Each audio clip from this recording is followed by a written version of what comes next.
द्रव्य की दृष्टि माने सभी को द्रव्य स्वभाव से देखना है। और पर्याय में कि वर्तमान में ये है, इसका खाली ज्ञान, वो राग देश करने की जरूरत नहीं है। कोई हिंदू मुसलमान नहीं होता, कोई त्रियंच मनुष्य नहीं होता। देखो आप स्त्री हो के पुरुष, बोलो हम स्त्री हैं कि पुरुष? अरे अभी तो पुरुष बोलो ना, डरते क्यों? पुरुष है। आंख बंद करके अब आत्मा की तरफ देख के बताओ स्त्री है कि पुरुष? देखो इंजीनियर साहब, आंख बंद करके अपने ज्ञायक भगवान आत्मा की दृष्टि करके बताओ कि स्त्री हो के पुरुष? जब आत्मा को देखते तो स्त्री पुरुष दिख ही नहीं, क्योंकि आत्मा स्त्री पुरुष होता ही नहीं। कितना बड़ा फॉर्मूला दे रहा हूं मैं आपको। और आप पुरुष के अहंकार से भर रहे हो, और स्त्री अगर स्त्री होने की दीनता से भर रही है तो अत्यंत अज्ञानी है।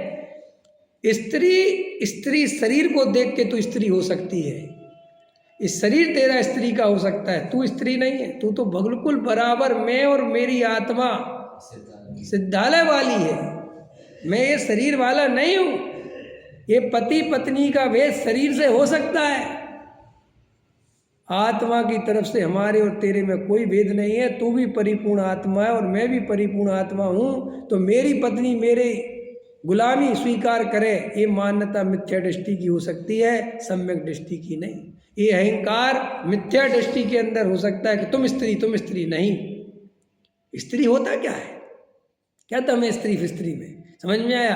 क्योंकि तो शरीर की रचना है। अंदर भगवान आत्मा तो अनादि अनंत नित्य शुद्ध एक रचना वाला है, जिसकी रचना कभी बदलने वाली नहीं है। आया समझ में कि नहीं? रावण का रूप धारण करता है तो उसे सीता देवी दिखाई। हाँ भैया, अंदर वो जब रावण देखेगा अपने को तो सीता, और जब राम देखेगा तो फिर बात ही खत्म हो गई। ऐसे ही जब अपन अपने को भगवान देखेंगे तो सारा जगत भगवान दिखेगा। और अगर अपने को अपन मनुष्य देखेंगे, जैन देखेंगे, दिगंबर देखेंगे तो फिर सारा जगत, कोई श्वेतांबर दिखेगा, कोई 20पंथी दिखेगा, कोई 13पंथी दिखेगा, फिर ये सब पंथ खड़े होते हैं। और भगवान आत्मा देखते ही सारे पंथ किस गड्ढे में दब जाते हैं पता भी नहीं चलता। तो अपन को वो ही दृष्टि चाहिए जिसमें पंथ संप्रदाय जाति कहाँ चले जाते हैं दिखाई। क्यों? कि वो जाएंगे तो राग देश मिटेंगे, और अगर वो खड़े रहेंगे तो राग देश भी खड़े रहेंगे। पर्याय दृष्टि में राग देश ना हो ऐसा 3 काल में संभव नहीं है। क्या बोला रमेश जी? पर्याय दृष्टि में राग देश खड़े ना हो ऐसा 3 काल में संभव नहीं है। भगवान के प्रति भी राग आता है ना तो पर्याय दृष्टि के कारण आता है।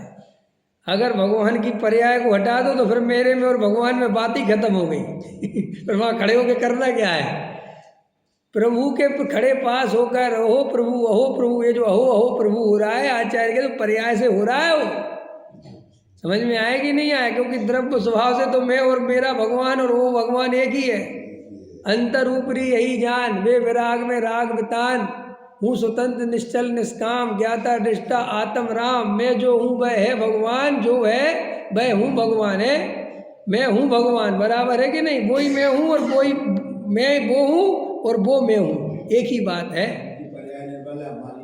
बस यहाँ से अंतर आ जाता है बस। इसलिए तुम्हारे पास खड़े हो जाते कि प्रभु ऐसी प्रभुता मेरे पर्याय में भी दृष्टि में हो।